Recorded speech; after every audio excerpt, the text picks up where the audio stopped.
मुजफ्फरनगर के शाहपुर थाना क्षेत्र के सांझक गांव में दर्दनाक सड़क हादसे ने 3 परिवारों में मातम मचा दिया। 2 बाइकों की आमने सामने हुई टक्कर में 3 लोगों की मौके पर ही मौत हो गई, जिनमें एक मां और बेटा शामिल हैं, जबकि एक अन्य युवक गंभीर रूप से घायल होकर अस्पताल में भर्ती कराया गया है। सूचना मिलते ही पुलिस मौके पर पहुंची और तीनों शवों को पोस्टमार्टम के लिए भेज दिया गया। हादसे के बाद से पूरे क्षेत्र में शोक की लहर दौड़ गई है। मुजफ्फरनगर की पौष कॉलोनियों में इन दिनों बंदरों का आतंक देखने को मिल रहा है। गांधी कॉलोनी सहित आसपास के इलाकों में बंदर लगातार लोगों पर हमला कर रहे हैं, खासकर मासूम बच्चों को अपना शिकार बना रहे हैं। आए दिन हो रही घटनाओं से स्थानीय लोग दहशत में हैं। अभिभावक बच्चों की सुरक्षा को लेकर बेहद चिंतित हैं। कॉलोनी वासियों ने प्रशासन से बंदरों को पकड़ने और इलाके में राहत दिलाने की मांग की है। मामला थाना नई मंडी क्षेत्र की गांधी कॉलोनी का बताया जा रहा है।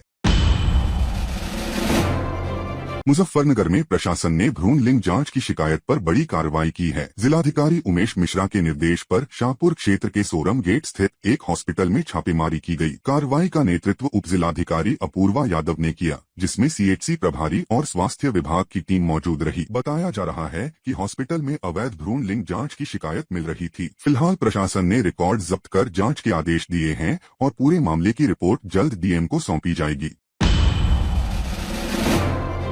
देश की राजधानी दिल्ली में हुए ब्लास्ट को लेकर पूर्व केंद्रीय राज्य मंत्री संजीव बालियान का बड़ा बयान सामने आया है। मुजफ्फरनगर में मीडिया से बातचीत में उन्होंने कहा कि बहुत सालों के बाद ऐसी घटना हुई है और इसे एक दुर्घटना ही कहा जाएगा। बालियान ने कहा कि पुलिस और एजेंसियों ने पहले ही आतंकियों को पकड़ लिया था, जो करीब 3000 किलो विस्फोटक जमा कर चुके थे। उन्होंने एजेंसियों के काम की सराहना करते हुए कहा कि इस बार बड़ा हादसा टल गया। वहीं मदरसों की पढ़ाई पर बोले कि देश में एक जैसी शिक्षा होनी चाहिए जैसे उत्तराखंड में लागू हुई है। धार्मिक शिक्षा अलग विषय है, लेकिन सामान्य शिक्षा पूरे देश में एक समान होनी चाहिए। बहुत दिनों बाद ऐसी कोई आतंकवादी के द्वारा सकृत्य किया गया है और देखिए उसी दिन गृह मंत्री पहुंच चुके थे घटनास्थल पे और मुझे लगता है जितनी कड़ियां थी वो सब जुड़ चुकी हैं। कुछ लोग गिरफ्तार भी हैं, बाकी गिरफ्तार होंगे। चिंता की बात एक है कि पढ़ा लिखा तबका, ज्यादातर डॉक्टर्स इसमें इन्वॉल्व हैं।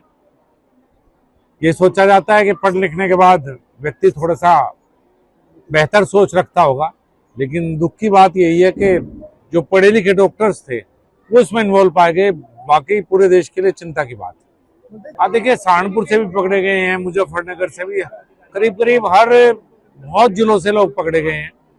लगातार प्रशासन को इन पर लगातार नजर रखनी चाहिए। कैसे देखिए ऐसा तो नहीं कह सकते कि सब जगह तो ऐसा नहीं है कि भाई हम कहें, लेकिन ये जरूर है कि जैसे उत्तराखंड में हुआ है कि शिक्षा तो एक ही होनी चाहिए पूरे देश में। एक तरह की शिक्षा है, धार्मिक शिक्षा का अलग मामला है, वो दे दिन, लेकिन जो शिक्षा है वो तो पूरे देश में एक ही होनी चाहिए। हाँ यही बात है ना, ये चिंता की बात है कि सभी पढ़े लिखे लोग हैं, डॉक्टर्स हैं ज्यादातर, तो ये वाकई चिंता का विषय है कि इस तरह के लोग आज आतंकवाद में लिप्त हैं। निश्चित रूप से देखिए चिंता की बात है। देश तो बहुत बड़ा है, बहुत मजबूत है, लेकिन पढ़े लिखे लोग अगर इस तरफ जा रहे हैं तो कौन का ब्रेन वॉश कर रहा है, क्या है, ये वाकई एक देखने की बात है। बहुत गंभीरता के साथ जहाँ भी तार जुड़े हुए सबके बहुत गंभीरता के साथ देखिए बहुत सालों बाद ऐसी दुर्घटना हुई है और ये एक तरह से दुर्घटना कहेंगे क्योंकि शायद वो ले जा रहा था, उससे पहले ही पुलिस के द्वारा ज्यादातर लोग इसमें पकड़े जा चुके थे और पुलिस से चूंकि अगर ना पकड़े जाते तो देखिए मुझे बताया गया करीब 3000 किलो पकड़ा गया है। तो पुलिस ने पहले ही, जो भी सरकारी एजेंसी है उन्होंने पहले ही पता लगा लिया था और ये तो एक दुर्घटना शायद हुई है, लेकिन पुलिस के द्वारा या जो है संस्थाएं उनके द्वारा अच्छा काम किया गया। मुजफ्फरनगर में लौह पुरुष सरदार वल्लभ भाई पटेल की जयंती पर भाजपा द्वारा आयोजित यूनिटी मार्च पदयात्रा ने गुरुवार को एकता और देशभक्ति का संदेश दिया। व्यावसायिक शिक्षा मंत्री कपिल देव अग्रवाल ने हरी झंडी दिखाकर यात्रा की शुरुआत की। इस मौके पर संजीव बालियान, जिलाध्यक्ष डॉक्टर सुधीर सैनी, वीरपाल निरवाल और मीनाक्षी स्वरूप सहित सैकड़ों कार्यकर्ता शामिल हुए। शहर की प्रमुख सड़कों से होकर निकली यह यात्रा टाउन हॉल मैदान में संपन्न हुई, जहाँ सरदार पटेल के आदर्शों पर प्रकाश डालते हुए एक भारत श्रेष्ठ भारत का संकल्प लिया गया। सरदार वल्लभ भाई पटेल लोह पुरुष, हम सबके इस देश के अग्रज, उनकी 150वीं जयंती के अवसर पर ये मुजफ्फर विधानसभा क्षेत्र की शानदार पदयात्रा लगभग 10 किलोमीटर की मुजफ्फर विधानसभा क्षेत्र में निकली। सभी कार्यकर्ताओं को धन्यवाद।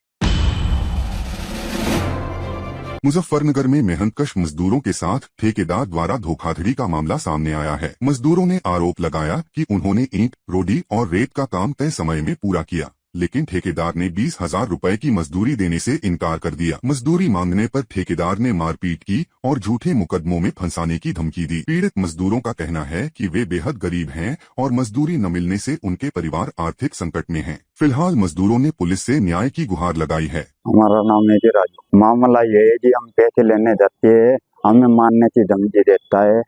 2 महीने की मजदूरी है जी हमारे 20,000 दोनों भाई है जी। हमने 2 महीने तरह जी हमने यहाँ सुनजी पे किया जी, सुनजी पे सुनजी हमारे 20,000 है जी। हम मजदूरी भी तरह जी, खेते भी लिया थे, इंटे भी तरह थी, रोडी भी तरह थी, देश भी तराया था, रेता भी तराया था, हमने सारा माल तराया था जी। मारने की धमकी देता है जी, एनु जिन मोहम्मद में जीत पाजा ना जीतू जम देवे दे भेजा। ये ताता वे जी कहने लगे ताने से फोन आएगा, माँ ताने से ले जाना। मुजफ्फरनगर के सिविल लाइन थाना क्षेत्र में संपत्ति विवाद को लेकर 2 पक्षों में जमकर मारपीट हो गई। पीड़ित परिवार का आरोप है कि कुछ परिजनों ने घर में घुसकर बेल्ट और डंडों से हमला किया, जिससे कई लोग घायल हो गए। आरोपियों पर तमंचे लेकर घर के बाहर बैठने और जान से मारने की धमकी देने के भी आरोप लगे हैं। पीड़ितों ने पुलिस से तत्काल कार्रवाई की मांग की है। फिलहाल पुलिस मामले की जाँच में जुटी हुई है और दोनों पक्षों से पूछताछ जारी है। सीता अजी हमारा रहना बारी का रखा, हमारी जेठ के बच्चे हैं, जिठानी और उसकी 2 बोबेंगी, 2 लुंडे उसके। ये इस तरह से कर रहे जी, ये मकान है, यो खाली करवाने के लिए कहता है, ये से पीटते हैं, इसकी मकान भी तोड़ दे, आप जाके देख लो, जिन्ना तोड़ रखा, दीवार तोड़ रखी, और जो ये कहता है कि उतर जाओ, इस पे पीटते हैं। जाके मैं छुटाती हूँ तो मुझे भी मारता है, मुझे भी घसीटता है। मेरे देखो चोट के निशान है, ये देखिए आप, ये देखो। कार्रवाई हम ये चाहते हैं जी, हमें इंसाफ मिले, इसका बेचारे को सब मकान मिले। इनका मकान बनाया है मोदी की तरफ से, उसमें उन्होंने किराएदार रख रखे 3500 रुपए में 2 मकान बने, ऊपर तले प्लेट लगी है उसपे। अर्जुन क्या मैं यही रह रही जी, रैली नहीं कर रहे जी। मेरा नाम संजय है जी, गाजावाली से। मेरा मकान का विवाद है जी, खाली करने के लिए कहता हूँ, मारपीट करते हैं ये लोग। मैं अपना मकान खाली कराने के लिए कहता हूँ तो मेरे साथ मारपीट करते हैं। जो इनका मोदी योजना का मकान बनाया उसको उन्होंने 3500-3600 रुपये किराए पे रख रखे हैं वे किराएदार, और उसमें अपने घर पे नहीं जा पाते, बल्कि मेरा मकान नहीं छोड़ते, उस पर मेरा कब्जा करना चाह रहे हैं। अब मैं खुद उसको बनाना चाहता हूँ, आगे शादी वादी के बारे में सोच रहा हूँ।